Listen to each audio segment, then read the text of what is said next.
Shut up and sit down.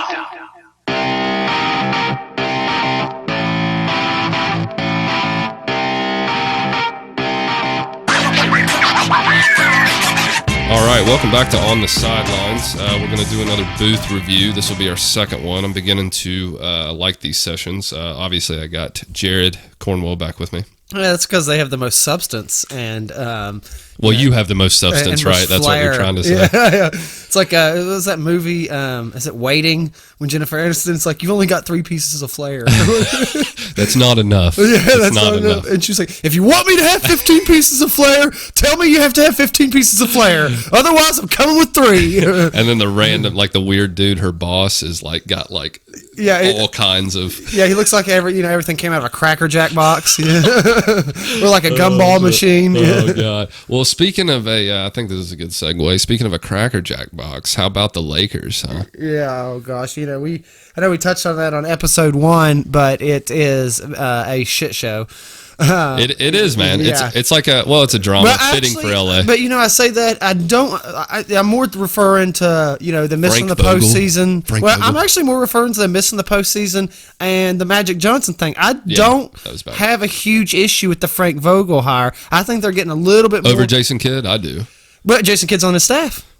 Jason Kidd. Kidd clearly didn't have that much of a problem with it. He's working for the man because he knows he's going to be head coach in about 2 years. He's the head coach and trainer, which I actually think is a good thing for Jason Kidd because I don't think he was ready for the Milwaukee job. It was just handed to him based off his playing experience, but not. I mean, he didn't have a coaching acumen. That's true. The best thing he was known for was like spilling a thing of pop on the sidelines and it got on the court. Well, I don't know if that's the best thing he's known for, but that definitely got a lot of. I know, but that definitely got a lot of coverage. I mean, he kind of helped set up the team that made it to the playoffs this year. He coached a lot of these. Coached me a lot of these young players. So, I mean, he definitely was. I feel like he was a developer, but he didn't. I guess he didn't maybe have the resume or the legacy, or I don't even maybe even the direction to get this team over the hump and make him a playoff contender. Yeah. I don't think he did. Although I obviously love Jason Kidd as a player, and when he came in the league, he was actually like a high flyer, a dunker. Oh yeah. But he kind of transitioned his game as he got older. Seemed like quickly. Yeah, but he was still relevant even late in his career. Oh yeah, because he kind of knew the right time to kind of hang it up too. He wasn't like a total like afterthought when he retired either. He was still playing valuable minutes. Right. Well, when he, I completely agree. When he transitioned his game, it's kind of like when you see, Kobe even did it. LeBron needs to do it a little quicker, but he's starting to do it. Yeah, LeBron's at the point of his career that he needs to start making that transition. Obviously, he averaged 28, 8, and 8. Yeah, but I'm just saying it's getting the longer it goes. Robotic. Well, and the longer it goes, the less he can rely off pure athletic ability. And I'm not saying he doesn't have a shot because he does, but he needs to find that. He needs to find that more consistent finesse game. That Kobe had to find, and Jason Kidd even, obviously not on the same level as LeBron and Kobe, but all players as they get older have to make some kind of transition. You have to because and the great ones do. The great ones make that transition. Well, the great ones that stay great do. So even when Jordan came back for the Wizards, he made that transition, and he was still averaging 22 a game for the Wizards. Yeah, he had that finesse game he could still lean on. He didn't have to rise up over everybody. He didn't have to drive the lane and that kind of thing. He could still pull up for jumpers and still be not a dominant player anymore, but a valuable player to the offense just off his finesse game, really. So my question for you is obviously about LeBron James. Do you think he is going to be? Do you think he's going to get another championship in his career? And if you do you think it's going to be in LA? No and no. Because I don't think he's going to get another championship, especially if he's in LA. I don't know right now how you see this team being a championship contender, especially in the Western Conference. I mean, let's say Golden State's not there. I mean, I don't even think they would have been if you took Golden State out of the Western Conference, they weren't the 9 seed. They wouldn't have slid into 8. Oh no, You know what I mean? Well, if you, they were. They had I think they were probably 6 to 7 games below 500. Yeah, I think was their record, but that doesn't cut it in the West, so it doesn't matter. Well, I think it ended up might have been being a little bit worse than that because they're at the tail end of the season when they were already mathematically eliminated. They went on a skid. And weren't well, their defense went on a skid. The whole team. I mean, they weren't even playing LeBron. Well, and that's partly because they were out of the postseason, but they weren't playing LeBron as much and stuff, trying to save him for next year and that kind of thing. But I don't know. I don't think he's going to win another championship. But if he does, it won't be in Los Angeles, in my opinion. I would see it. I could see him maybe going back. And I think this is what's going to happen. Honestly. I think he'll play one more season at Cleveland at some point in his career. I think he's done with Cleveland. I think it almost instead of what would be the reason? He's got a lot of things to retire Cav. Start a Cav, retire. No, well, I don't think he's worried about it necessarily, but I just think that's how the story will unfold. He's got a lot of I guess avenues, like business opportunities, business avenues in LA. Dude, he's like Space Jam 2, bro. Space Jam 2. Oh, I know, but that would have happened either way. I agree with that, but that would have happened either way. Yeah. I don't, Space Jam 2, I mean, because he is the next Michael Jordan, at least on a lot of basketball fans' eyes. I think the next Michael Jordan was Kobe, and I think... Well, LeBron and Michael and Jordan don't play like each other. Kobe and Jordan play like each other. I mean, they were very similar. But anyway, to get back to it, I don't think he's going to win another championship. If he does, it won't be in L.A., I think he will. I mean, So if he gets AD, well, my if he thing gets is Kyrie. Yeah, my thing is there's talk of Kyrie, AD, Kawhi, even possibility. I don't either. Kawhi, that doesn't seem like Kawhi style at all. Really. But I'd say he's way more likely to stay in Toronto, I think, than to join LeBron in LA. He's so. I've heard so many different reports. He's so like. Well, I think even if he comes to LA, he's going to go to the Clippers. Temperature. I don't think he's going to team up with LeBron. I don't think he would team up with LeBron. I think even though deep down he's a quiet guy, even though his laugh is awesome, he's a quiet guy. But I think he needs to be the number one guy. He really does. I mean, and I think that's why. Well, yes and no, because he wasn't even always the number one guy in San Antonio. But with he Tim was. Duncan. But he that was Duncan's tail end, and that was Parker's tail end, and that was Ginobili's tail end. But my thing, I don't think he needs to be the guy. I don't think he's ready to be in the shadow of a LeBron type player. Like he can have another guy that's like 1A 1B type deal, like he was with Tim Duncan. Well, supposedly Kyle Lowry was supposed to be that. Yeah, well, that's not going to happen for him because and if you know me personally, you might have seen my Facebook. Kyle Lowry is the worst all-star caliber player ever, and he is that. I mean, I have to preface it with that he is an all-star caliber player, but he is the worst all-star caliber player I've ever seen. Although I remember during that point in the playoffs when you sent that, that he ended up blowing up in the second. I said half. that. I ended up commenting on the same damn thing. I was like, oh, he's having a great second half because I opened my fat mouth, and that's the way it always works. But in general, he's not reliable in the postseason. Yeah. I mean, that was an exception to the rule, and I mean, he is a great regular season player, and he's had his moments. But damn, I don't want to rely on him come Game 7. It's crazy. I feel like his prime was so short. His prime was. I feel like Kyle Lowry's prime was like he had 2 primes. Years. He had like a brief prime in Houston, and then he had another prime in Toronto. Yeah. Yeah, that's true. But now it's definitely past both of them. I think so. He just looks a step slow, man. Just looks a step slower. This is obviously another topic I want to get your opinion on. And speaking about, he doesn't just look a step slower; he looks a step worse. And that's different. That's a different level. I think it was Game 1 of Toronto's first series against who they played Game 1. Sixers. No. Who was it? They won the Celtics. I can't even remember anymore. Was it the Pistons? Maybe. I don't remember. It doesn't matter. The point was, I remember Game 1 of Toronto's first round playoff series. He had 0 points, and you're an all-star. Yeah. Well, I mean, here's saying that was the playoff game not too long ago, when the Warriors were going against the game that Steph had 0 in the first half, and then came out and blew. He can get away with that more because he's got 4 other all-stars on his team. Well, at that time, Kevin Durant was the calf. So he had 4 other All-Stars on his team. Yeah, that's true. So when Durant's there, it's 5. Yeah. They're all 5 All-Stars. Well, right now I guess he doesn't because DeMarcus Cousins is hurt too. So that's 2 out of 6 All-Stars or whatever it is. Speaking from personal experience, those Achilles injuries. Was it an Achilles? Yeah. DeMarcus. Okay, first he tore his Achilles. He came back from the Achilles, and then he had that nasty torn quad. Remember? Yeah. I heard there's a chance he could come back in the finals though, if they make the finals, Yeah. which it looks like they have a good chance of doing. Right. Yeah. So obviously we were talking about LeBron. Speaking about Cleveland, the Browns, man. That could it be? Could it be a dumpster fire? The other Cleveland team. Yeah, the other Cleveland.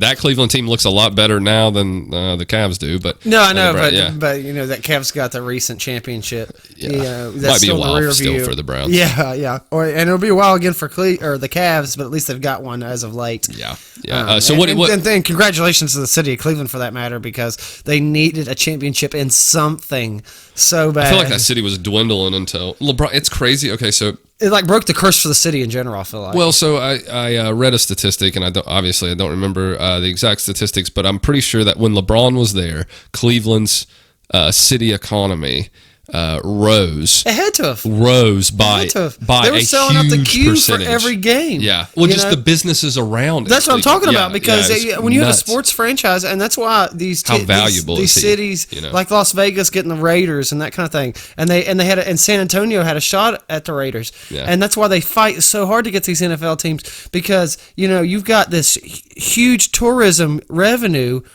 That is coming in for every home game, and then if you make a postseason game, or you host a draft that year because you're an NFL team, right, or whatever, or the All-Star game if you're an NBA team, like that kind of thing. Yeah. I mean, there's so many different options, or not options, but revenue sources. Well, once you have that professional business opportunities, once you have that major professional sports franchise there. I mean, not even just that, like NASCAR, the Talladega. For a week out of the year, the racetrack is the second most populated place in the state of Alabama. Yeah, behind the Capitol, I believe. Yeah, because other than Talladega, who wants to really go to Alabama? Yeah, well, I mean, Sleepy Pelican's one of our sponsors. I think there's a cruise porting out of Alabama next year. That's true. Porting out, not staying, and hanging out. That's true. That's true too. Yeah, but no. Anyway,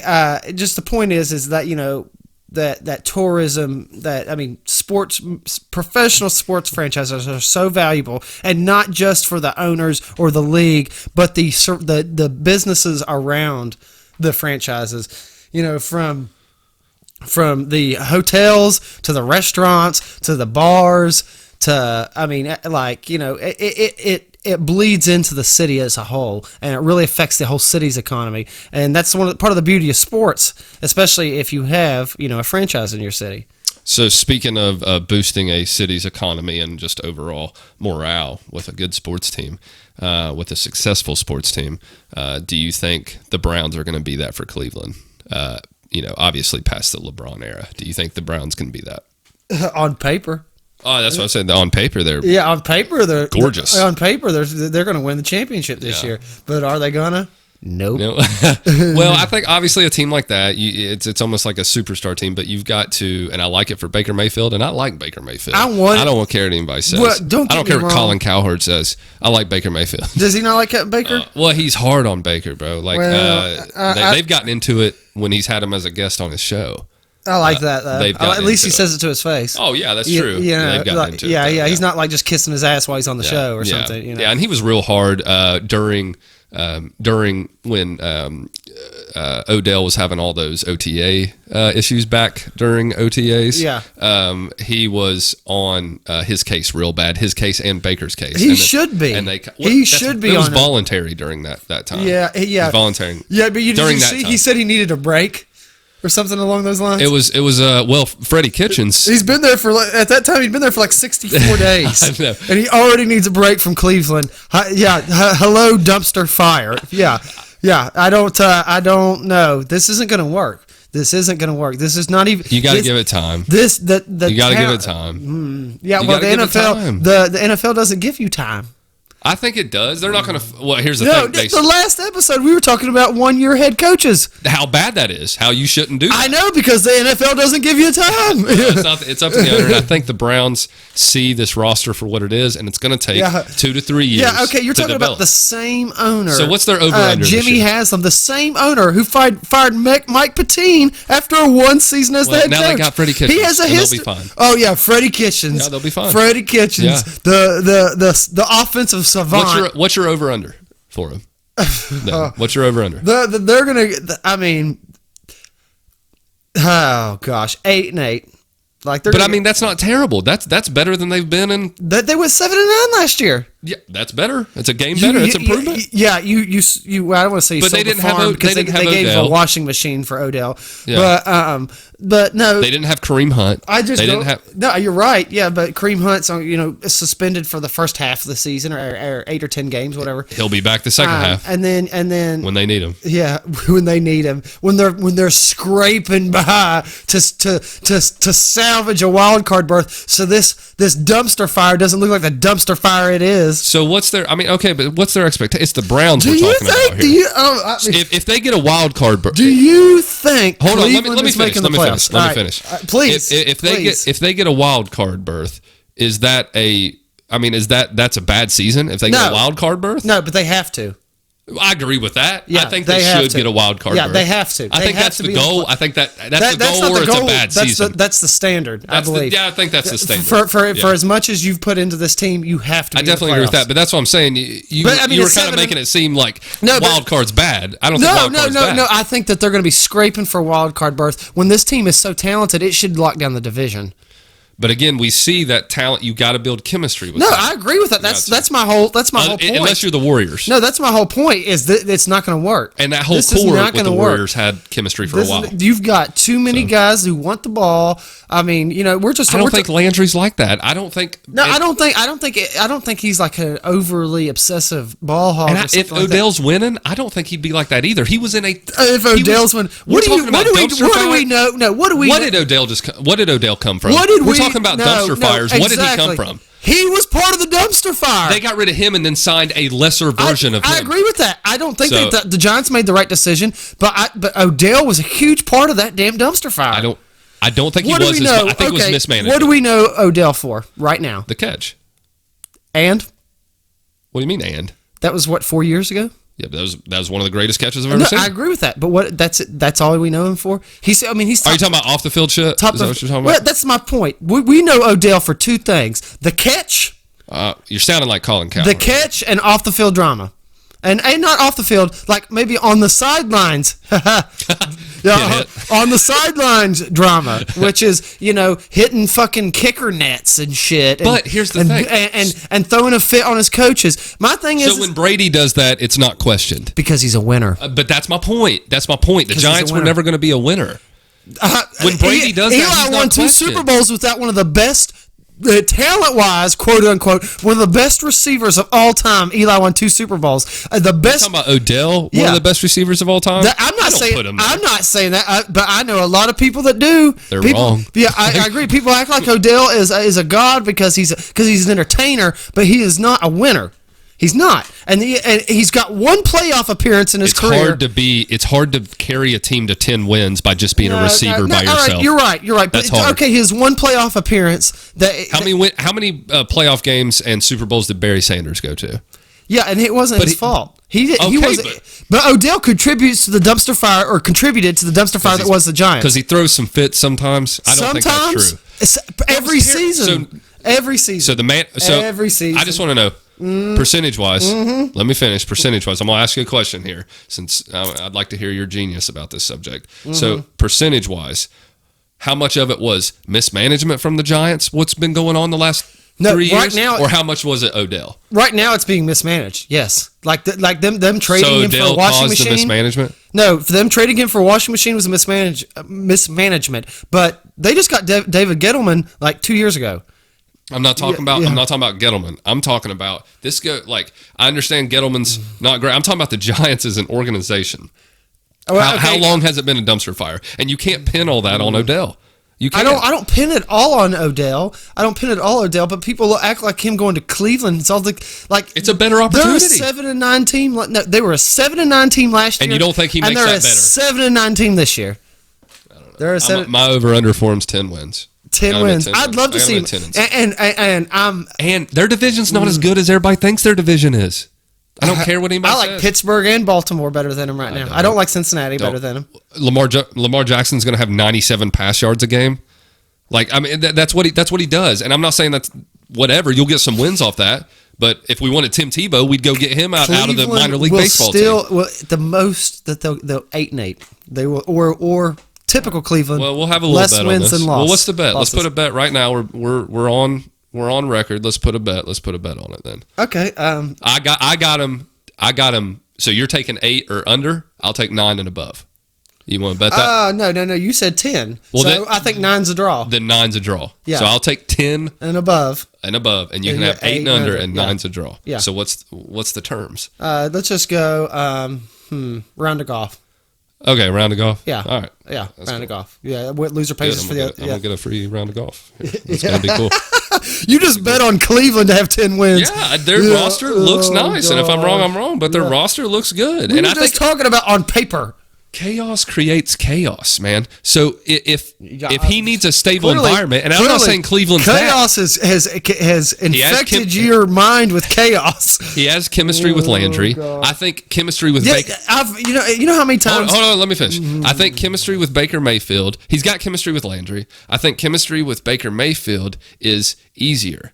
Is easier to get than a lot of other quarterbacks. I don't know if it's easier, but he just seems to get along. But it'll be fine. He'll have a lot of give a shit in his chemistry with the other receiver means nothing or whatever. Or as far as his mental stability in that organization, I think he left after 64 days because he needed a break. Well, that was a weird situation in OTAs, but I don't think you're going to see those problems during the regular season. I don't. Why? Because his past shows us so much otherwise. I don't know the stats offhand, and I wish I would have had them before we started this conversation. But I guarantee you, in the past 7, how long has he been in the league?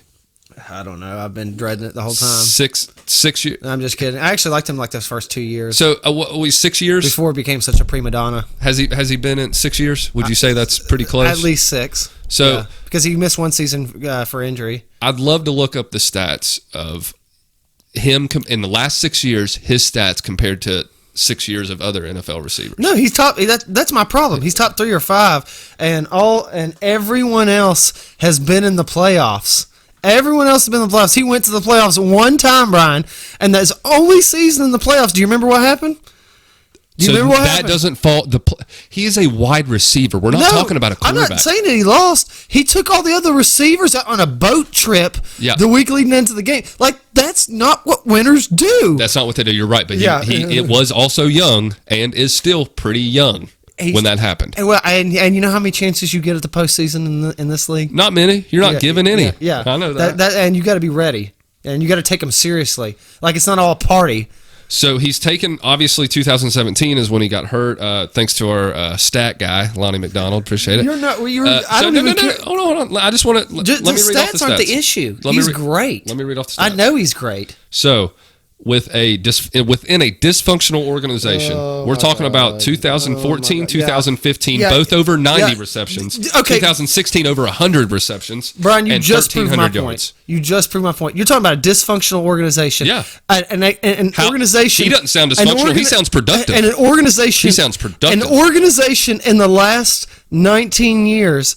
I'm just going to give it to all 2000s. The last 19 years have won 2 championships, and he just went to Cleveland. Okay. And you're betting a 10-win season. I am betting a 10-win season. Okay. 10-6 because they went 10-6 before with Derek Anderson. Disagree, Brian. Agree to disagree. Yeah. All right. Yeah. I think we'll agree to disagree. Yeah. So I know we were just talking about whatever. No segue. I want to move on past that freaking conversation. I'm going to win that bet. Piss on Odell, piss on the Giants. Oh my god. Well, I don't care about the Giants. I just think Odell's better than everybody gives him credit for. No, it's. I mean, I don't say they give him plenty of credit, but they give him plenty of credit. They do. Everyone has him as a top 3 receiver minimum. Even I do.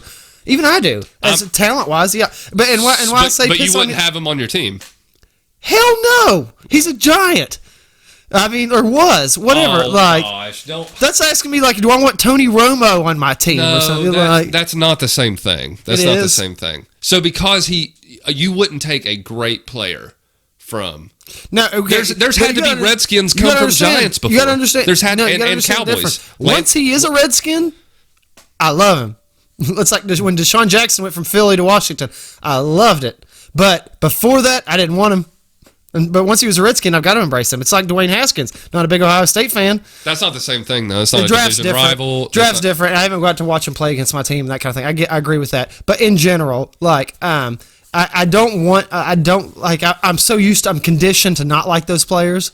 So I don't want them. Why are you conditioned not to like those Because players? they're division rivals. Like, I root against them. I've been rooting against them for years. Deshaun Jackson, you know how many times I watched him burn Washington? So, again, like, obviously, and I don't know, I'm not trying to like here, but what I'm talking about is if, say we have, okay, so the Seahawks are a division rival of the Rams.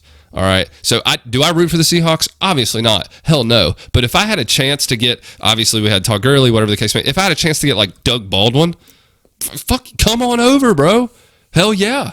I'd love to have you on the team. Like I said, I guess I'm just so used to hating those guys that I don't want them. But then if we do sign them, I will embrace them. Like, Deshaun Jackson, I hated Deshaun Jackson while he was playing against Washington. I didn't want us to get Deshaun Jackson. But then again, once we got Deshaun Jackson, I was like, fuck you, Eagles! Yeah, I know. I get that. I see what you're saying. But you can't, so you hate, so no matter what, so if a player comes from the, like I Odell. don't hate them. I don't want them. Until they get there. Until they get there, yeah.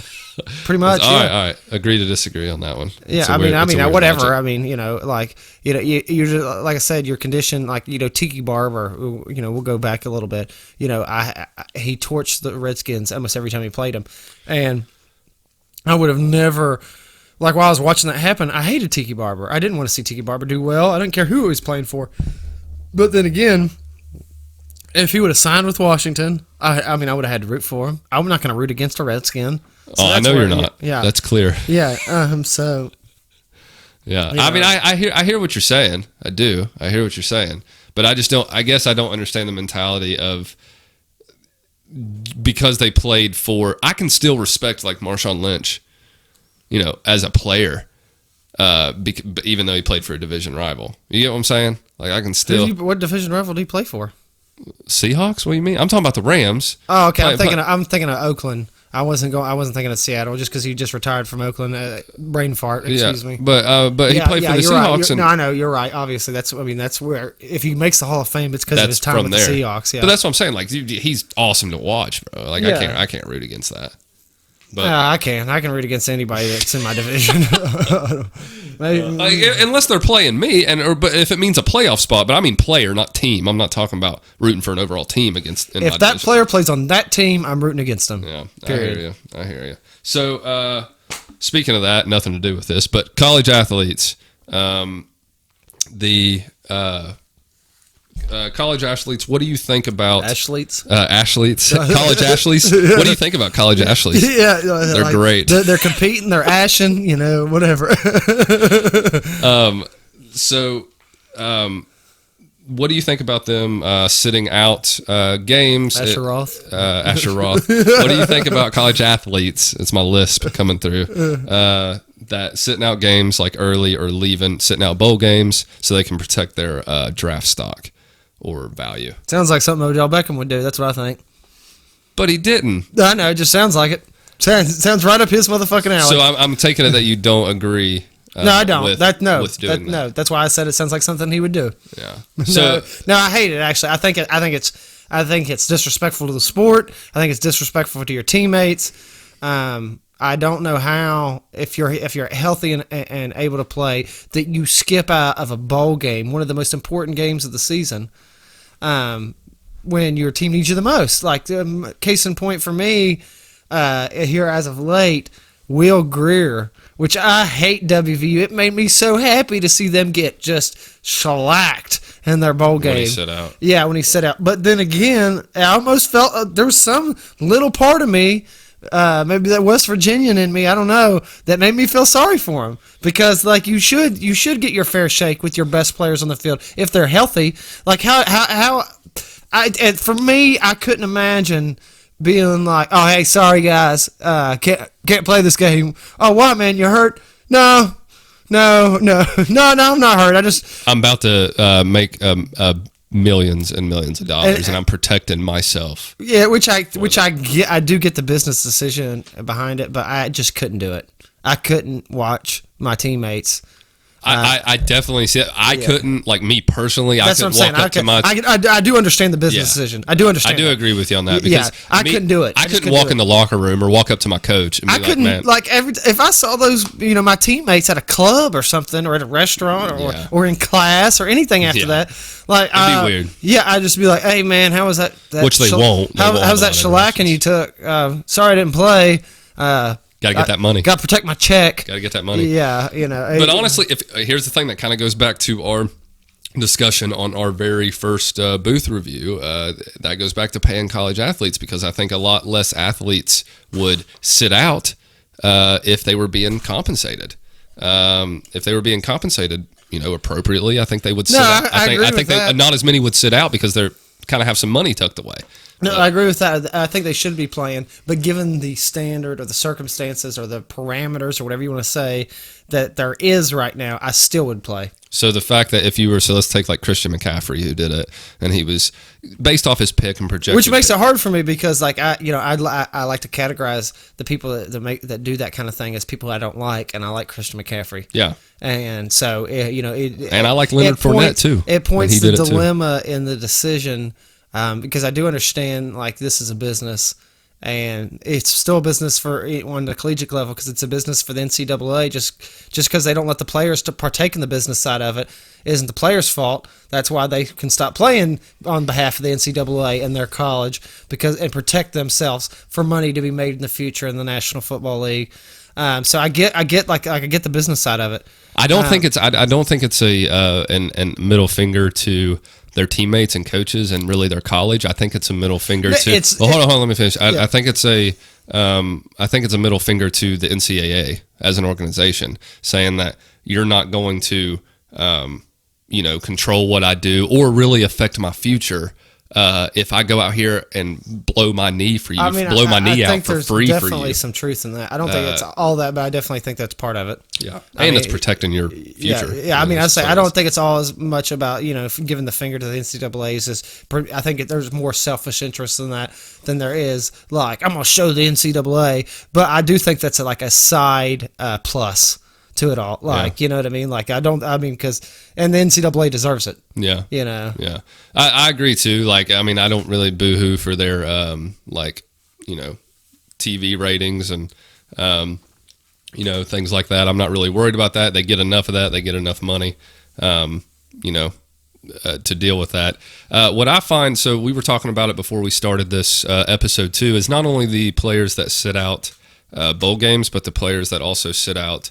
Like that might have like a bruised ankle, but been like, man, I'm about to go pro. Like, let me take a couple games there's definitely been cases of that where guys like, he's not got a major injury, but he is hurt. He's got like a sprained ankle or something like that, and he's gonna, he's gonna sit out that game that week because he doesn't want to make that injury worse or that kind of thing. And at that point, that's where, especially regular season or whatever, like it's harder to have a strong opinion on how I feel about that because them themselves only know the severity of the injury. They only know how it feels. That's true. I hate being the guy that judges a player from outside perspective. Yeah. And being like, oh, you need to play or you don't need to play. Yeah. Well, but when it comes to being healthy for a bowl game, yeah, you need to play. Yeah. In my opinion, or at least when it comes to how I would handle it. I agree with you on that. I don't think I could walk into a locker room and really be like, guys, I'm done. I'm not playing. I'm trying to protect it. But I understand why they do it. I heard our backup's real good. He's in the same QB room as me. Yeah, he watches all the same film or whatever he does. I think you'll be fine. Yeah, you'll be okay. Yeah, it's only a bowl game. Who cares? Speaking of college sports, college softball World Series, man. Yeah, it's just started here recently. Florida State won last year's college softball World Series. We are recording this episode during this World Series. There might already be a champion by the time this one gets out, but I still want to give a shout out to a local athlete, Montana Fouts. From Grayson, Kentucky, just shout out Montana Fouts. Yeah, don't know her personally or anything like that, but it's always nice seeing local athletes especially from the tri-state area, do great things. The area me and Bryan grew up in, there's not a lot of D1 talent, let alone college talent. Yeah, there's not. And the fact she's a D1 athlete for the University of Alabama. Yeah, Roll Tide. Big Roll time. Tide. Lonnie was a virgin until he was 27. And then Roll Tide. And then Roll Tide. She's a freshman at Alabama. She's 12-1 as a starter. She's a pitcher? Yeah, pitcher. Freshman pitcher from Alabama. 12-1 as a starter. And was on the Freshman of the Year Top 25 watch list. Wow. And, this is a local, so you got to give salute to that. Yeah. Salute to the College Softball World Series. It's not something that, either one of us watch avidly. Not at all. But we are sports fans. We respect it. And we like seeing people that are from our hometown area that make it to a stage like that. I haven't seen someone as good as Montana Fouts since Sonny Stowers. Good old Sonny Stowers. But no, so I'm curious to see who wins this year's College Softball World Series. I'm curious to see the effects of the slap hitter rule change. In softball as opposed to baseball, you'll get like this running bunt that softball players that left. So I don't know anything about this because that's why I want to hear your take on this. Are they trying to take that away, that motion out of softball or baseball or both? So the way it works is left-handed batters, they will do basically like it's called a slap hit, which is basically like a running butt. They will, depending on where they are in the pitch count, they will like do a running bunt, which is they're already kind of starting to run when they slap hit the ball, and it's not a full swing. That's why I call it a running bunt. But they're already got a lead off to the first base. So what's wrong with that? I don't see. You got to think, and the strike them out. And NCAA softball as opposed to NCAA baseball, the distance to first base is 60 feet to 90 feet. Oh, okay. So if you already have a running start, you're a quarter of the way there already. Right, and so the new rule is that if your foot is on the ground outside of the batter's box, you're out. So it's going to have, which is fair. So you're not supposed to be outside the batter's box while you're batting. Yeah, it's going to be a huge. I think it's going to have a huge effect depending on how closely they call it. I think it's going to have a huge effect on this year's World Series, but I don't think it's a bad rule. It's just a drastic change, I guess is the best way to put it. Yeah, I don't know if I see a problem with that, but I don't know. That much about it though. So. All right, cool. Speaking of female athletes, did you hear about the girl who, I guess a boy who transitioned into a girl, started when he was about 15 years old? Mac Beggs, I think, is his / I haven't heard of that one specifically, but he's won back-to-back state championships in girls wrestling, and he was a boy. I'm a supporter of the LGBTQ community, transgenders, whatever. Of course, yeah. I'm open-minded, I feel like you should be able to live the life you want to live and be who you want to be, or be who you feel like you were supposed to be, whatever. But I do not believe in any variety, for that matter. But I do not believe as someone who was born a man saying I'm a girl now, or I've always been a girl, or whatever, and then competing in female athletics, because despite how you feel inside, your physique is still that of a man. Your physiological makeup is that of a man. And it's not competitively fair to compete as a woman when you were born a man, in my opinion. I don't think it is. And when you start seeing these instances and stories and situations in which athletes, these high school, college athletes, or professional athletes, speaking of like Shallon Fox in the UFC, but are born men, are men for a while, and then transitioned into a woman, and then they start breaking all these records in women's sports, and then they win championships. Shallon Fox, I don't know if she won a championship, but was a man until like the age of like 28 to 30, I believe. That's crazy. And the first fight she had in the UFC, the girl who she was fighting wasn't aware. They're aware now, the people who fight her, but wasn't aware that she was transitioned from a man. And it's just like she got destroyed by a man. That first time she was like, it feels like my ex. Yeah. So messed up, man. Like seriously, this does not feel like a girl fight. Shallon Fox is not like a skinny little girl. I guess that dude that transitioned into a girl. It is. I mean, he is a stout. She is a stout fighter, real stout, bigger than any other really opponent she has. I'm a stout fighter, and we know, Jared. We know. Yeah, and just destroyed fight you over this Odell Beckham bullshit. Yeah, I know. And just destroyed this girl without this girl knowing that she was a man. Yeah, like 3 years before. I can't imagine. Like I said, I don't believe it's competitively fair. I'm not a fan of it. I'm not either. If you want to make a transgender sports league or whatever, I'm all for that. Yeah, or if you would take a lot. That'd be a lot of logistics or not even just that. I don't even think it'd be that much logistics if you just made it just for that. But if you wanted to make a league or a competition where you're saying like, look, this is for anybody, males, females, whatever, transgender, people who are transgender, whatever. Yeah. That's different. But like putting a former male in a women's sports competition, in a cage fight, with in a any woman. Women's sports competition, that's the most extreme. But still, like how is that? How does that make sense? Yeah, I mean, honestly, and a wrestling match.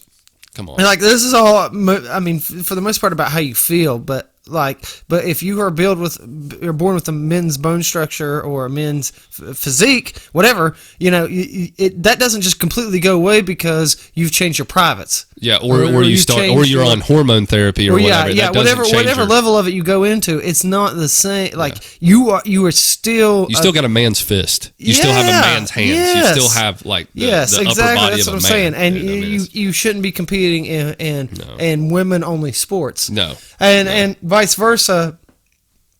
Not the same.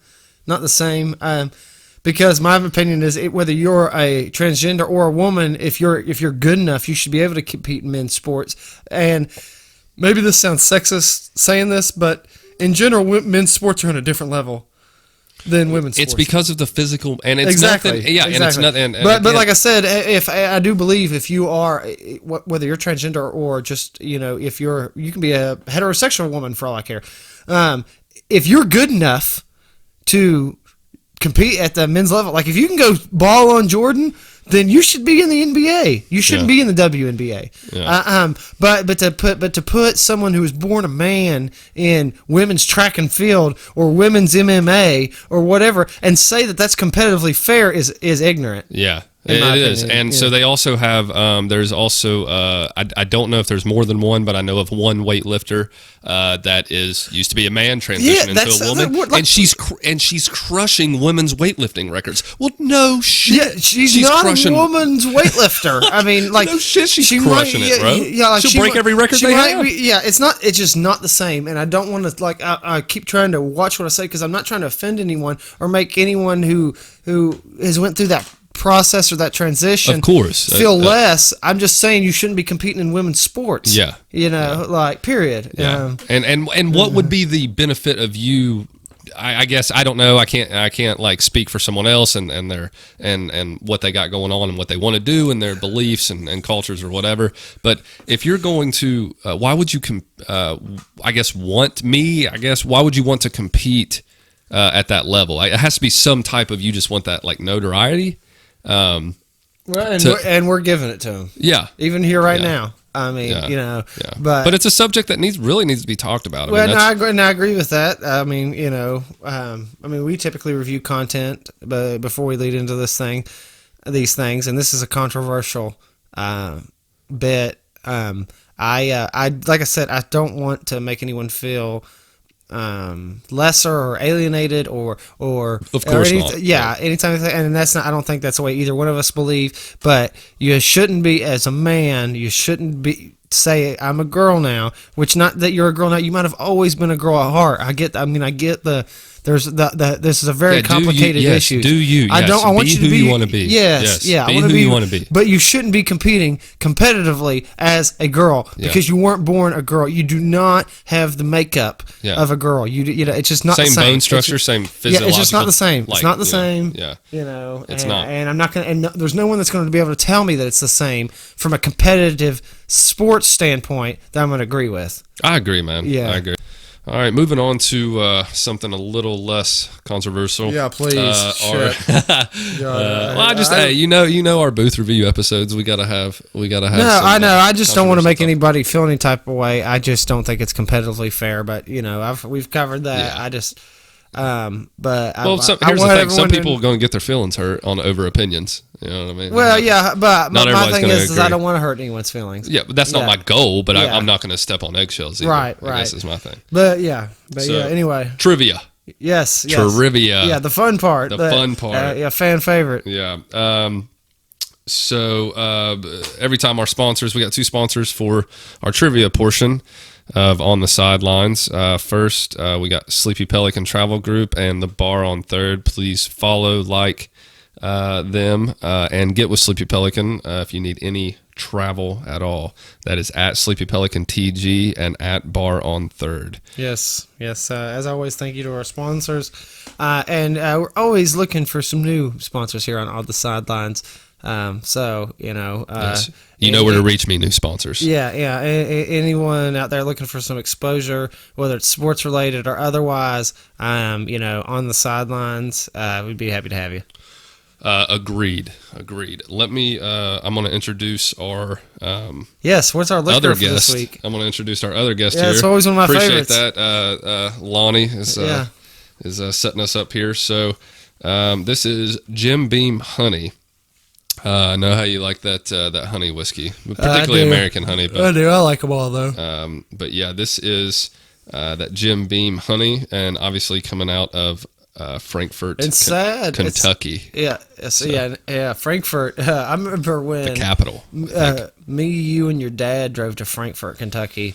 It was like after a night of drinking too, so we were really in rough shape that morning. And we were going there to get y'all's birth, or at least his birth certificate for that first cruise. Oh, that was his because something happened, and there's always a weird story with my dad, but something happened where his hospital burned down. The hospital burnt down and lost his birth certificate, so it was like he wasn't a person or something. Yeah. I was like, there's no record of his birth. I'm like, what are you, a vampire? I remember just like having the worst headache on that trip. Like, why do we Frankfurt. have to do this? And this liquor from Frankfurt's probably going to give me a headache too. So thank you, Tennessee Honey. That's a little sweeter.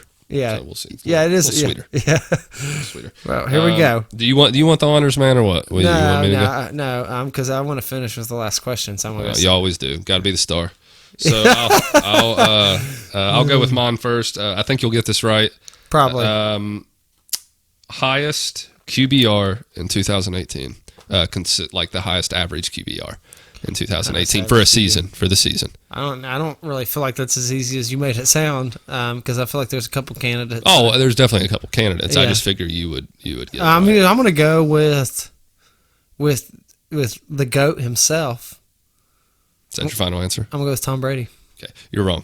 It's it's Patrick Mahomes. Really? Yeah. Really? So, baller alert. Well, even a blind squirrel finds a nut every now and then, Brian. Yeah. I'm just kidding. Patrick Mahomes is not a blind squirrel. He's really good. I just didn't he throws around really blind good. Squirrels. He's really good at, like, if you ask me who had the most fantasy points last year as a quarterback, probably would have been him. It has to be. Has to be. Yeah. Average like 50. Well, in our league, 50 a game or something. Yeah. But with his rushing yards and touchdowns combined to his passing yards and touchdowns, I don't see how Patrick Mahomes wouldn't be the number one fantasy quarterback. But pleased to hear. I mean, because I'm a fan. I like watching him play. I'm pleased to hear he had the highest QBR too. To more years of success, Patrick Mahomes. Cheers.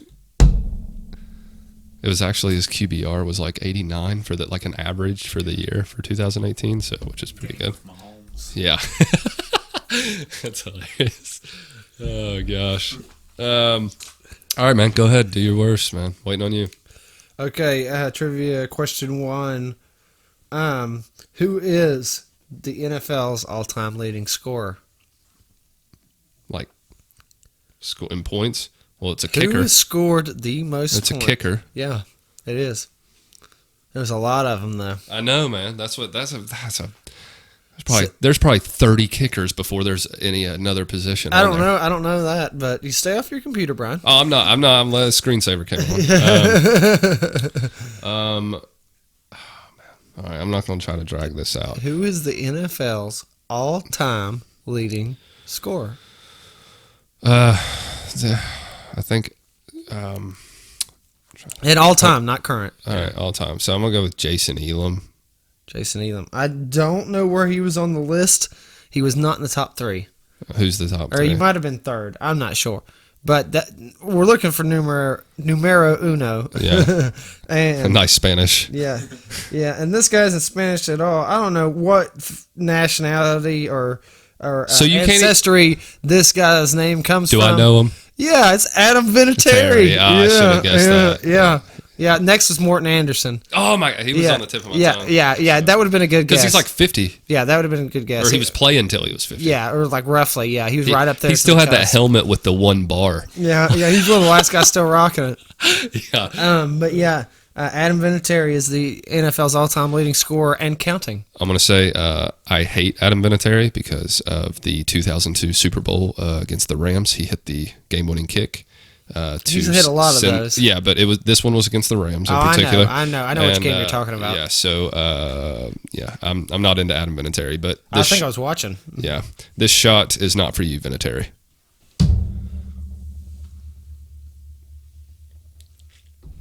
Oh, fuck you, Vinatieri. Yeah. Ugh. You suck, Vinatieri. Yeah. So we're both 0-1 right now on questions. And speaking of questions and trivia, I'm 0-2 to you all time. I'm determined to win tonight. It's because I don't lose. I'm determined. Oh, wow. So wow, you're gonna lose that. Is it my question? That you're gonna lose that dumb Odell Beckham bet. I promise you that. Well, we got a whole season coming up. Yeah, so. I wonder how many more bets we'll make in between now and then. Well, this one's recorded before that one's concluded. Yeah, I know. Is it my turn to ask you, right? Yeah. So okay. Question 2. The highest QBR. No, I'm just kidding. Yes, I know this one. Yeah, I'm gonna save that one for last. Highest free throw percentage in a career. It can be there on this list is. Dude, piss on you. You acted like bro. If you think about it, it's not that hard. If you think about it, think about who shoots free throws good in the NBA. Yeah, for a career. Yeah. You know how many people are eligible? Well, everybody. I mean, like every other stat. What's the qualifier? Like free throw percentage in a career. Like, but how many games you have to play to qualify? There's a minimum. It's not like if you shot one free throw in your career. Yeah, this is off a reference. Not even that. You could shoot 20 and make 18 of them, and you're at 80%. No, there's a minimum. There's a minimum attempted free throw in this stat. There's a minimum attempted free throw. So you have to shoot at least. I believe it's like I don't know. The audience to note, I'm not getting all the information. It is. I'll give you a hint then. If you're it's a current player that has the all time that is leading right now. All time, barely. James Harden. No, he takes a lot of them, but no. Yeah. Who is it? Steph Curry. See, like come on now, bro. That was easy, man. No, it wasn't. It wasn't easy. And I think John Stockton's too. Yeah, okay. That would have made more sense for this podcast. That would have been easy. We have a lot of jazz references. I don't know why we have jazz some weird reason. Yeah. But you know what? Cheers. Here's not to Frankfort, Kentucky, or Who was it again? Steph Curry. Yeah, exactly. Like, oh yeah, who is such an obscure I don't player? remember him. I know his brother Seth Curry. Yeah. For the He's the more Trailblazers. famous one. Yeah, I know him. I've not heard of Stephen. But here's to that.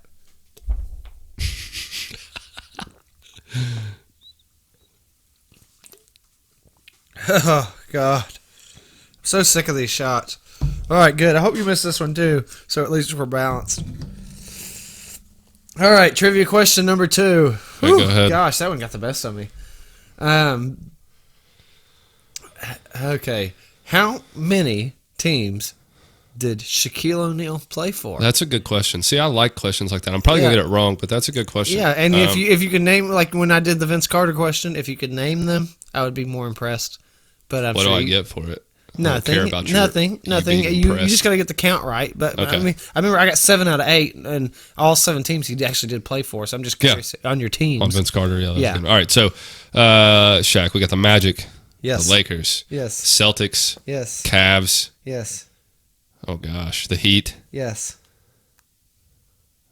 the Suns. Yes. I'm missing one, I'm sure, but I'm gonna go with 6. That's correct. Oh, thank you very much. Even a blind squirrel, Brian. Even a blind squirrel. Oh, thank you very much. All right. Save your shot. All right. I had question 2 for me. Or 3 for me. 3. Yeah, that's the last question, which I think will get it right. So, Yeah, you said that about the last 2. They weren't that easy. I think the QBR was. I mean, think about the season last year that Patrick Mahomes had. Come on. Yeah, and Tom Brady was a real far off guess. What was what was your first question? My first question was most all time points scored. I picked the kicker. Come on now. I picked the kicker that doesn't die. Yeah, but that's a tough one because it's a kicker. It's a number of kickers. Yeah, but I mean, like Morton Anderson, which is just one of your thoughts. That was number 2. Right. Yeah, I know. You were like, yeah. That's how kind of mine were. No. Well, you're I'm still losing. Struggling. Oh gosh. All right. Everything awesome in life isn't easy, Jared. All right. So, all-time leader in World Series of Poker bracelets. Doyle Brunson. You're wrong again, man. I figure you get this. It's your favorite player. Okay, Phil Hellmuth. Yeah, but that counts as a wrong answer. We're talking about World Series of Poker, and I was thinking of like Hold'em. He's got both. I think Doyle has Hold'em. Hellmuth has won pretty much all of his in Hold'em. All right, well, whatever. Doyle's won some 7-card stuff. Because you gave me way harder questions. Oh my god! You did. All right, I'll make them easier. No, I don't think I did. Not harder than the kicker question. No, I don't think I did. Kicker question, all-time leading scorer. You already knew it was a kicker. Yeah, there's a lot of kickers that could have had that. There's not a lot of kickers that have played that long. Let's look at the average. Okay, we'll cover the average career span of a kicker is way longer than any other player. No. You're crazy. I'd like to look it up. Because every year some team signs a kicker for a week to handle kickoff duties and extra points because Matt Bryant or whoever's hurt that week. Nowadays, I think that's the case, but 10, 15, 20 years ago, that wasn't the case. Teams had kickers. Adam Vinatieri plays now. Yeah, I understand that, but how long has he been playing? 20s, I don't know, since Morton Anderson was playing into his 50s. I mean, Vinatieri is within that realm of possibility. He's like 40s or something, I think, right? Well, low 40s. Well, I don't fuck with your questions. Someone's a sore loser. No, you made them. Like there's other times I've not complained about your questions before, and you can't say that I have. I don't know, but you are now. So yeah, because I did. These questions were what you. Oh gosh. No, they weren't bad, but you acted like I should know them. I felt like you definitely should have known the Phil Hellmuth one. Definitely should have known that. The reason I didn't know the Phil Hellmuth one is because back when Doyle Brunson was playing and winning tournaments on a regular basis, the pool was much smaller, so it was easier for him to Phil win. Hellmuth started not long after Brunson. I mean, Phil Hellmuth's been playing. Not long after Brunson? Phil Hellmuth, I'm age group, but Phil Hellmuth's been playing. Age group. No, seriously. Phil Hellmuth won the 77 and 8 World Series. No, that was Brunson. Back-to-back 77 and 78. I would say Phil Hellmuth might have been born then. Phil Hellmuth's older than that, dude. I bet Phil Hellmuth's like 55, 50, probably. And Doyle Brunson's 80. I understand that. I know. But Phil Hellmuth won most of his in... Whatever. I'm going to give you my third question. You ain't going to get it right. But it doesn't matter because you got one right. Or whatever. It doesn't matter. Whatever. This is just a piss poor game. I'm done playing trivia with you. No, actually, I'm not done playing trivia. I'm not like trying to be cool anymore with my questions. Yeah, we'll ramp up the thing next time. Like I knew you knew a Shaq related question, or at least had a good chance at it. So okay, I'm not gonna get that. No, I agree to disagree. How many times did Dale Earnhardt win the Daytona 500? It's 0. You're wrong. He won 1. Oh, the 1998 Daytona 500. Oh yeah, I know. I finally got you on one. And it's like, oh, see, it's fair. It's fair. Yeah. See, you got me on one. Yeah, they won the 1998 Daytona 500. But here's the thing: if I would have got all mine wrong, which I got 2 out of 3 wrong, then we would have tied. So you just, I'm smart. And I get trivia questions right. Mm-hmm. Hey, this shot's for you, Dale, the Intimidator. Hey, I can't argue with that. Shout out, Dale. I'll take one with you. Or another one, I should say. Sheesh. Yeah, I'm sorry, bud. Sorry. One last quick shout out to our sponsors, Sleepy Pelican Travel Group, Bar on 3rd. Check them out. God, that shot was awful. And we will want to appreciate all the support, guys. Thank you. And we will catch you on next month's segment of the Booth Review.